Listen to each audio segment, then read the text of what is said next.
Assalamualaikum warahmatullahi wabarakatuh. Di sini saya dan teman-teman kelompok saya akan menjelaskan tentang kewajiban hukum.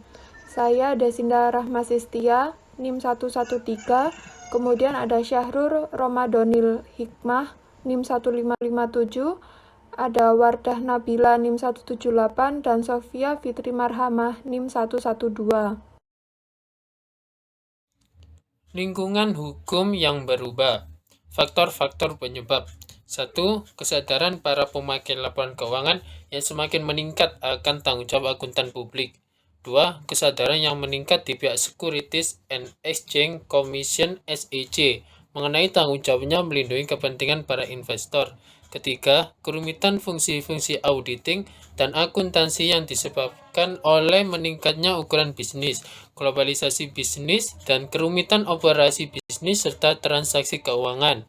4. Kecenderungan masyarakat untuk menerima tuntutan dari pihak yang dirugikan terhadap siapa saja yang dapat memberikan kompensasi tanpa melihat siapa yang salah, bersama dengan beberapa doktrin tentang kewajiban.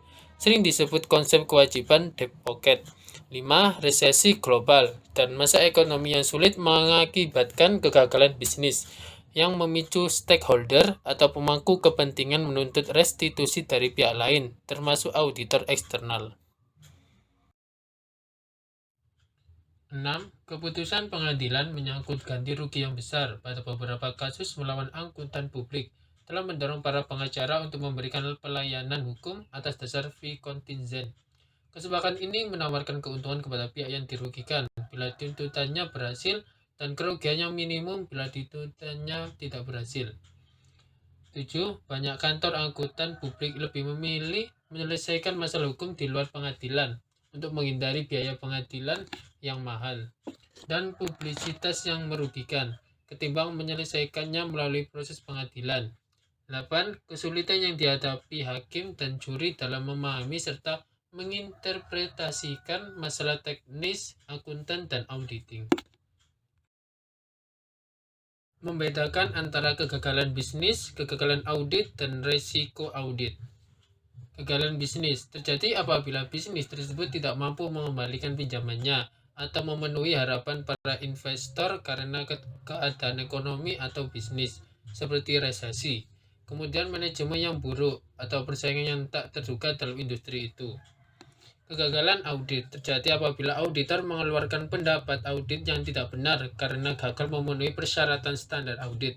Contohnya adalah kantor yang menugaskan asisten yang tidak memenuhi syarat untuk melaksanakan tugas audit tertentu, di mana mereka gagal menemukan salah saja yang material dalam catatan klien yang seharusnya dapat ditemukan oleh auditor yang memenuhi syarat.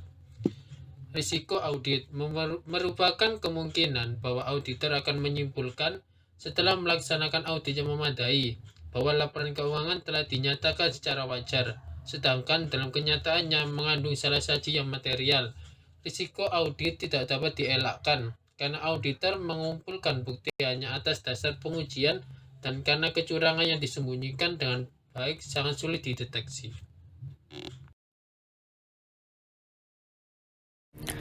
Konsep-konsep hukum yang memengaruhi kewajiban. 1. Konsep orang yang bijak. Ada kesempatan antara profesi akuntan dan pengadilan bahwa auditor bukan penjamin atau penerbit laporan keuangan. Auditor hanya diharapkan untuk melaksanakan audit dengan kemahiran dan tidak diharapkan untuk benar 100%. Kewajiban atas tindakan pihak lain. Menurut struktur perusahaan, kewajiban yang timbul dari tindakan salah satu pemilik tidak memengaruhi aset pribadi pemilik lain, kecuali pemilik lain terlibat langsung dalam tindakan yang dilakukan pemilik yang menyebabkan kewajiban ini. Tentu saja aset perusahaan menjadi penjaminan atas kerugian yang mungkin timbul. 3.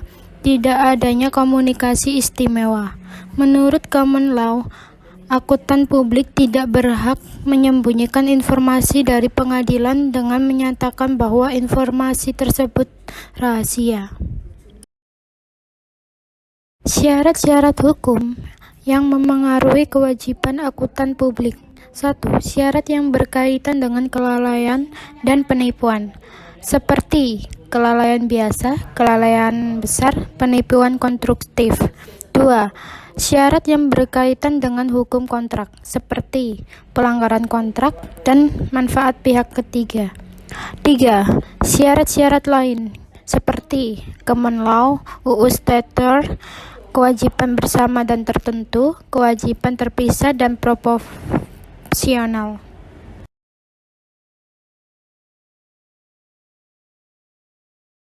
Sumber-sumber kewajiban hukum. 1. Kewajiban kepada klien. 2. Kewajiban kepada pihak ketiga menurut common law.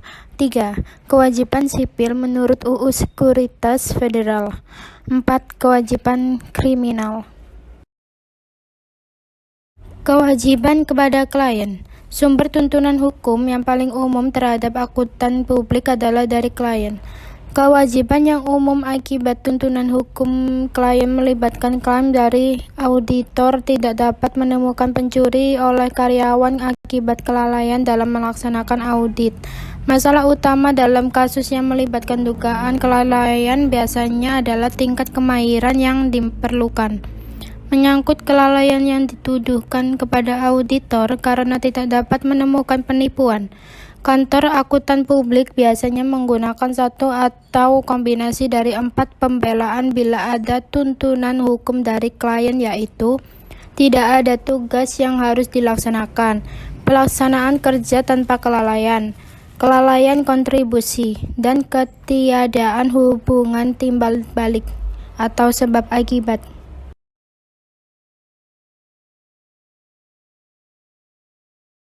Pembelaan auditor terhadap tuntunan klien. 1. Tidak ada tugas yang harus dilaksanakan, yaitu jasa berarti bahwa kantor akuntan publik mengklaim bahwa tidak ada kontrak yang tersirat ataupun yang dinyatakan secara jelas. 2. Pelaksanaan kerja tanpa kelalaian. Untuk pelaksanaan kerja tanpa kelalaian dalam suatu audit, kantor akuntan publik mengklaim bahwa audit dilaksanakan sesuai dengan standar auditing. 3. Kelalaian kontribusi. Pembelaan terhadap kelalaian kontribusi terjadi apabila auditor mengklaim bahwa tindakan klien telah mengakibatkan baik kerugian yang menjadi dasar denda ataupun campur tangan dalam pelaksanaan audit dengan cara sedemikian rupa sehingga auditor tidak dapat menemukan penyebab kerugian tersebut. 4. Ketiadaan hubungan sebab akibat. Agar berhasil dalam menyangkut auditor, klien harus dapat menunjukkan bahwa adanya hubungan sebab akibat yang jelas antara kelalaian auditor dalam menaati standar auditing dengan kerugian yang diderita klien. Selanjutnya ada kewajiban terhadap pihak ketiga menurut common law. Untuk pihak ketiga di sini meliputi pemegang saham aktual dan calon pemegang saham, pemasok, bankir, dan kreditor lain, karyawan, serta pelanggan. Untuk kewajibannya sendiri, pertama ada doktrin Ultramarys. Terbentuknya doktrin ini karena ada kasus audit antara Ultramarys Corporation versus Touche tahun 1931. Kasus audit ini juga mengawali kewajiban terhadap pihak ketiga. Dalam kasus ini, pihak Ultramarys Corporation selaku kreditor melaporkan Touche yang merupakan akuntan publik karena memberikan laporan yang menyesatkan. Laporan keuangan yang diaudit oleh pihak Touche ternyata mengalami lebih saji sekitar $650.000, sehingga itu merugikan pihak kreditor yaitu Ultramarys. Pengadilan mengambil keputusan yaitu akuntan telah lalai, tetapi memutuskan bahwa akuntan tidak bertanggung jawab terhadap pihak ketiga atas kesalahannya yang tidak disengaja dan berada di luar lingkup kontrak semula. Akan tetapi, dalam pemeriksaan selanjutnya atas kasus ini, pengadilan menekankan bahwa bila ada kecurangan atau kelalaian besar di pihak auditor, auditor dapat bertanggung jawab terhadap pihak ketiga secara lebih umum, bukan penerima manfaat utama. Selanjutnya ada foreseen users. Dalam tahun-tahun terakhir, pengadilan telah memperluas doktrin Ultramarys untuk mengizinkan pemulihan oleh pihak ketiga dalam banyak situasi dengan memperkenalkan konsep foreseen users. yang merupakan anggota dari golongan pemakai terbatas yang mengandalkan laporan keuangan. Meskipun konsep ini dapat langsung diterapkan, pengadilan telah membuat beberapa interpretasi yang berbeda. 3 pendekatan utama yang diberlakukan yaitu pertama ada credit alliance, restatement of torts, and foreseeable users. Untuk credit alliance berpegang pada konsep dasar dari privity of contract yang ditetapkan dalam ultramarines dan menyatakan bahwa agar dapat bertanggung jawab, pertama, auditor harus mengetahui dan menyadari bahwa hasil pekerjaannya akan digunakan oleh pihak ketiga untuk tujuan tertentu. Dan yang kedua, pengetahuan serta kesadaran tersebut harus dibuktikan oleh perilaku auditor. Selanjutnya, restatement of torts yang menyatakan bahwa foreseen users harus menjadi anggota dari kelompok pemakai yang terbatas dan dapat diidentifikasi yang mengandalkan pekerjaan akuntan publik, seperti kreditor, meskipun orang-orang tersebut tidak kenal oleh akuntan publik pada saat pelaksanaan audit. Lalu yang terakhir, foreseeable users. Interpretasi yang paling luas dari hak pihak ketiga untuk memperoleh manfaat adalah penggunaan konsep ini. Menurut konsep ini, para pemakai yang sudah harus dapat ditentukan sebelumnya oleh auditor sebagai pemakai laporan keuangan klien memiliki hak yang sama seperti halnya pada privity of contract. Lalu kewajiban yang terakhir ada pembelaan auditor terhadap tuntutan pihak ketiga. 3 dari 4 pembelaan yang tersedia bagi auditor dalam menghadapi tuntutan oleh klien juga tersedia untuk tuntutan hukum oleh pihak ketiga, yaitu tidak ada kewajiban untuk melaksanakan jasa, pelaksanaan kerja tanpa kelalaian, dan ketiadaan hubungan sebab akibat. Kelalaian kontribusi biasanya tidak berlaku karena pihak ketiga bukan penyebab terjadinya salah saji dalam laporan keuangan.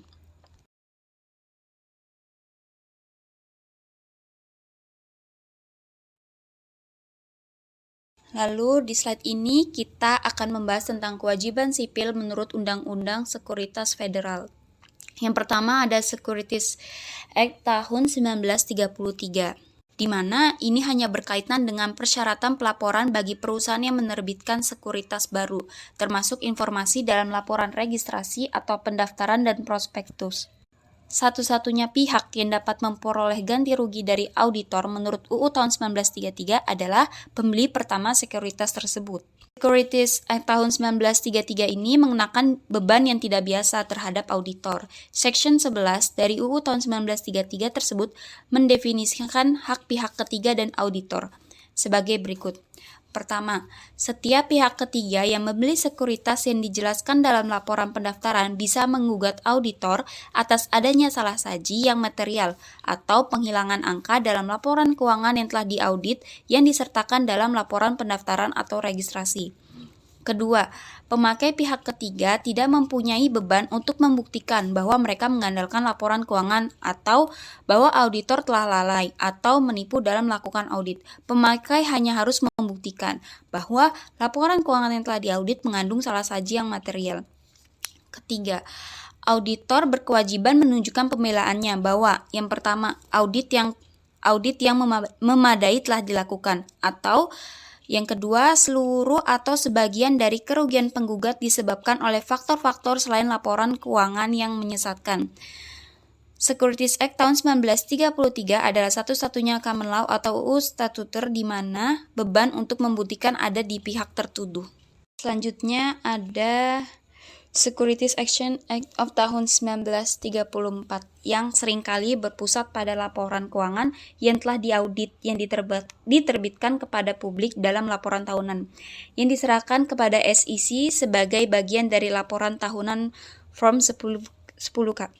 Setiap perusahaan yang sekuritasnya diperdagangkan di Bursa Nasional dan OTC diminta untuk menyerahkan laporan keuangan yang sudah diaudit setiap tahunnya. Jadi, jelas lebih banyak laporan yang termasuk dalam UU tahun 1934 ketimbang UU tahun 1933. Selanjutnya ada Peraturan 10.5 dari Securities Exchange tahun 1934. Fokus utama tentang litigasi kewajiban akuntan publik menurut UU tahun 1934 adalah Peraturan 10.5.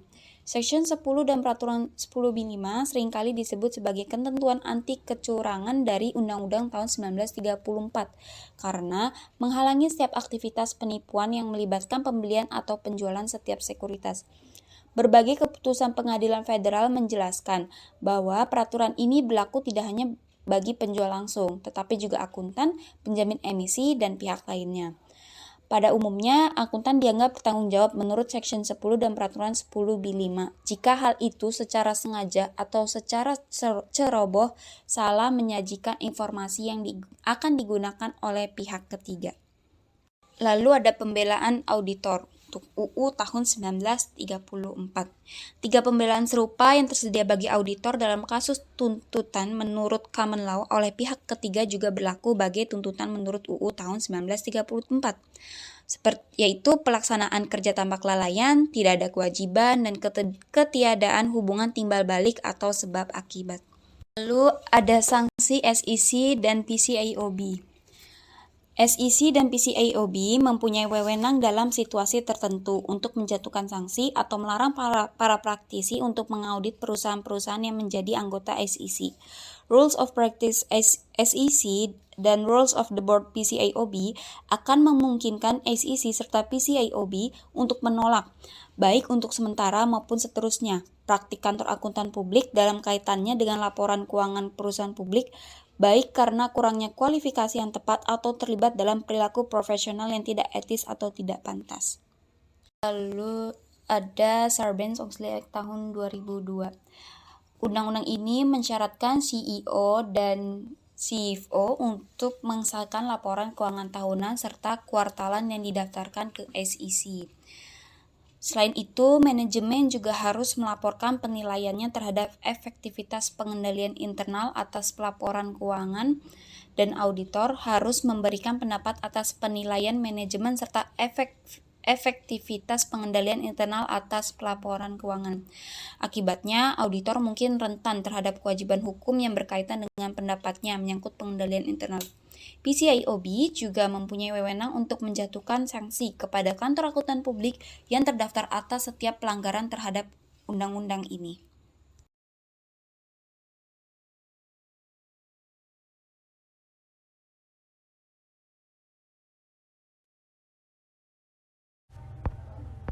Kewajiban kriminal. Menurut hukum federal atau negara bagian, akuntan publik dapat disalahkan karena tindakan kriminal. Berdasarkan hukum negara bagian, undang-undang yang paling diberlakukan yaitu Uniform Securities Action. Sedangkan berdasarkan hukum federal, undang-undang yang lebih relevan adalah Securities Action tahun 1933 dan 1934, serta Federal Mail Fraud Statute dan Federal False Statement Statute. Semua peraturan ini menetapkan bahwa menipu orang lain, yaitu dengan sadar terlibat dalam laporan keuangan yang palsu, merupakan tindakan kriminal. Selain itu, Sarbanes-Oxley Action tahun 2002 juga menetapkan bahwa merupakan suatu kejahatan apabila merusak dan membuat dokumen untuk menghambat atau menghalangi penyelidikan federal. Menurutnya, seseorang dapat dikenai denda atau hukuman penjara sampai 20 tahun karena mengubah atau merusak dokumen. Sepanjang sejarah, salah satu kasus tindakan kriminal terkenal yang melibatkan akuntan publik adalah United States versus Simon yang terjadi pada tahun 1969. Pada kasus ini terdapat 3 auditor yang dihukum karena menyerahkan laporan keuangan yang palsu milik klien kepada pemerintah, dan ketiganya bersalah telah melakukan tindakan kriminal tersebut. Berikut ini merupakan kasus kriminal lainnya setelah kasus Simon, yaitu yang pertama, kasus United States versus Natalie yang terjadi pada tahun 1975. Pada kasus ini, terdapat 2 auditor yang dituduh telah melakukan tindakan kriminal menurut Undang-Undang tahun 1934 karena telah mengesahkan laporan keuangan National Student Marketing Corporation yang memuat pengungkapan piutang usaha secara tidak memadai. Kasus kedua yaitu United States versus Weiner yang terjadi pada tahun 1975. Pada kasus ini terdapat 3 auditor yang dituduh telah melakukan penipuan saham sehubungan dengan audit. Penipuan ini sangat besar dan pekerjaan audit begitu tidak memadai. Kasus yang terakhir yaitu ESM Government Securities versus Alexander Grant & Co. yang terjadi pada tahun 1986. Pada kasus ini disebabkan karena kesalahan saji yang material pada laporan keuangan yang telah diaudit di tahun sebelumnya. Respon profesi terhadap kewajiban hukum. AICPA dan profesi secara keseluruhan dapat melakukan sejumlah hal untuk mengurangi resiko para praktisi terkena tuntutan hukum. Yang pertama, mencari perlindungan dari proses pengadilan atau litigasi yang tidak terpuji. Yang kedua, meningkatkan kinerja auditing agar dapat memenuhi kebutuhan para pemakai dengan lebih baik. Yang ketiga, mendidik para pemakai mengenai batas-batas auditing. AICPA sendiri yaitu American Institute of Certified Public Accountant, yang merupakan organisasi profesional dalam bidang akuntansi publik yang keanggotaannya hanya bagi akuntan publik terdaftar saja. Berikut merupakan beberapa aktivitas khusus secara singkat. Yang pertama yaitu penetapan standar dan peraturan. IAASB, AICPA, dan PCAOB harus secara konstan menetapkan standar serta merevisinya untuk memenuhi kebutuhan audit yang terus berubah. Selanjutnya yaitu melawan tuntutan hukum. Kantor akuntan publik harus terus melawan tuntutan yang tidak berdasar meskipun dalam jangka pendek. Biaya untuk memenangkan perkara ini lebih besar ketimbang biaya untuk berdamai. Poin selanjutnya yaitu pendidikan bagi pemakai laporan keuangan. AICPA, pimpinan kantor akuntan publik, dan para pengajar harus mendidik investor serta pihak lain yang membaca laporan keuangan mengenai arti yang tepat dari pendapat auditor serta ruang lingkup dan sifat dari pekerjaan auditor. Selain itu, para pemakai laporan juga harus memahami bahwa auditor tidak menguji 100% semua catatan dan tidak menjamin keakuratan catatan keuangan atau keberhasilan perusahaan yang diaudit di masa depan. Poin selanjutnya yaitu memberi sanksi kepada anggota karena perilaku dan kinerja yang tidak pantas. AICPA telah mencatat kemajuan dalam menangani masalah kinerja akuntan publik yang kurang memadai, tetapi masih diperlukan review yang lebih keras terhadap kegagalan yang telah dituduhkan. Poin yang terakhir yaitu melobi perubahan undang-undang. Sejak tahun 1990-an, beberapa perubahan pada Undang-Undang Negara Bagian dan Federal telah berdampak positif bagi lingkungan hukum profesi. Sebagian besar negara bagian telah merevisi undang-undang yang mengizinkan kantor akuntan untuk berpraktik dalam bentuk organisasi yang lain, termasuk organisasi dengan kewajiban terbatas yang memberikan sejumlah perlindungan dari proses pengadilan. Poin selanjutnya yaitu melindungi akuntan publik individual dari kewajiban hukum. Seorang auditor yang berpraktik juga dapat mengambil tindakan tertentu untuk meminimalkan kewajibannya. Beberapa dari tindakan yang umum itu adalah sebagai berikut. Poin yang pertama yaitu hanya berurusan dengan klien yang memiliki integritas. Sebuah kantor akuntan publik membutuhkan prosedur untuk mengevaluasi integritas klien dan harus langsung menarik diri apabila klien tersebut kurang memiliki integritas. Poin yang kedua yaitu mempertahankan independensi. Independensi memiliki arti yang lebih luas dari sekedar masalah keuangan. Dalam kenyataannya, independensi membutuhkan sikap tanggung jawab yang terpisah dari kepentingan klien. Poin selanjutnya yaitu memahami bisnis klien.